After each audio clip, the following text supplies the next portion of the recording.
All right, today we're jumping into one of the most powerful and honestly surprising inventions in all of human history, money.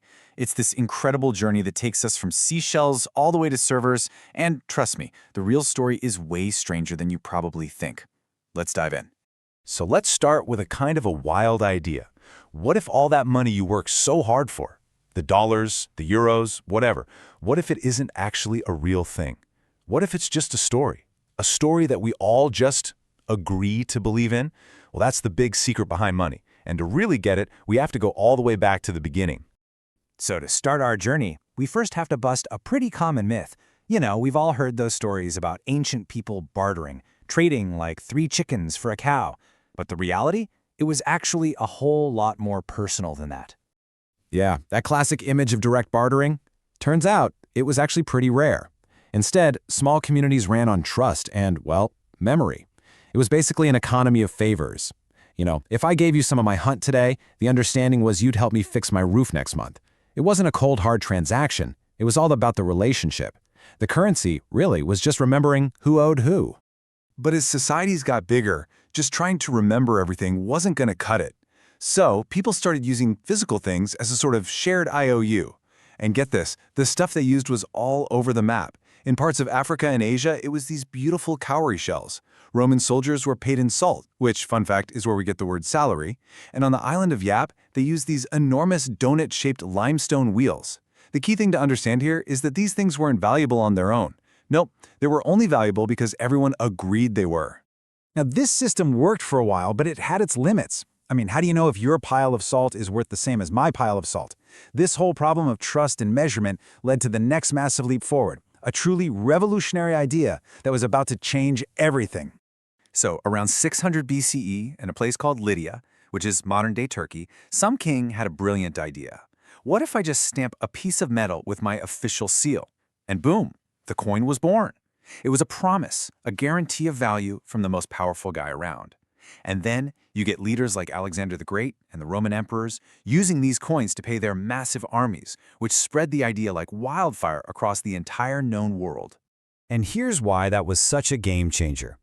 The king's face on that coin was a guarantee. It standardized the whole system. All of a sudden, you didn't have to carry a little set of scales with you everywhere you went. Trade got faster, it got simpler, and you could do it with total strangers. The trust just shifted from your neighbor to this central authority, to the king.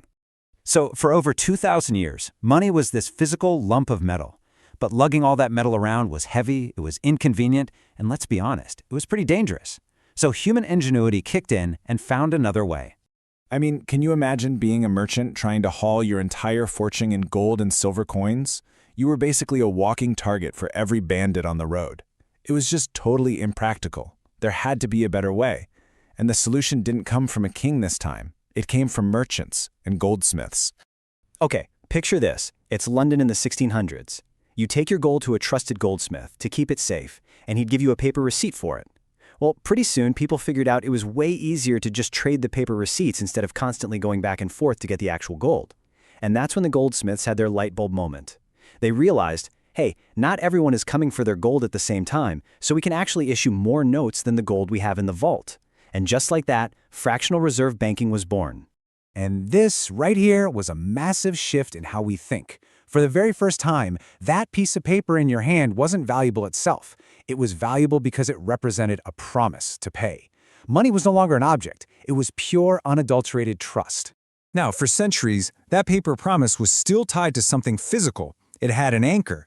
But in the 20th century, that anchor got cut loose and money changed more dramatically than it ever had before. This whole system was called the gold standard. And it gave people a lot of confidence, right? It meant your paper money had real, tangible value sitting behind it somewhere. It was like a safety net, a solid link between the world of promises and the world of actual physical stuff. And then came 1971. In August of that year, U.S. President Richard Nixon went on television and announced that the U.S. dollar could no longer be converted to gold. He completely severed that last link. And with that one move, we all entered the age of fiat money. Fiat is just Latin for let it be done. Today, the money in your bank account has value for one reason And one reason only, because your government says it does, and because all of us collectively agree to believe them. The trust is now entirely in the institution, not in some shiny rock.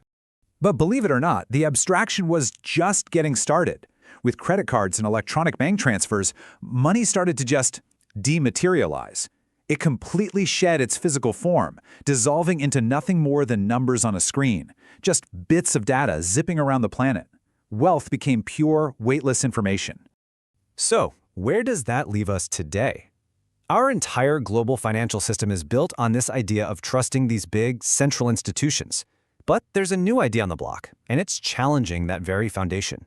Back in 2009, this mysterious person, or maybe a group of people, called Satoshi Nakamoto released Bitcoin into the world. And for the first time ever, we had a kind of digital money that worked without any central control. No bank, no government, nothing. Its trust wasn't placed in an institution, but directly into math and cryptography. And this really brings us to the great question of our time. After thousands of years of putting our trust in people, in communities, in kings, and in governments, we now have this new option on the table. Can we place our trust in decentralized code? Can we, and should we, trust math more than we trust human institutions? I mean, it is an absolutely incredible journey when you lay it all out like this. Money has literally shapeshifted from being grain in a temple to a king's stamp on gold, to a banker's paper promise, and now to just pixels on a screen. The form is always, always changing. But the magic underneath it all has always been the same. Whether it's a shell, a coin, or a line of code, money only works for one simple reason, because we all agree that it does.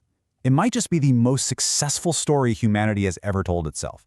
A shared belief, a collective hallucination that lets billions of total strangers cooperate. It really is an alchemy of pure trust.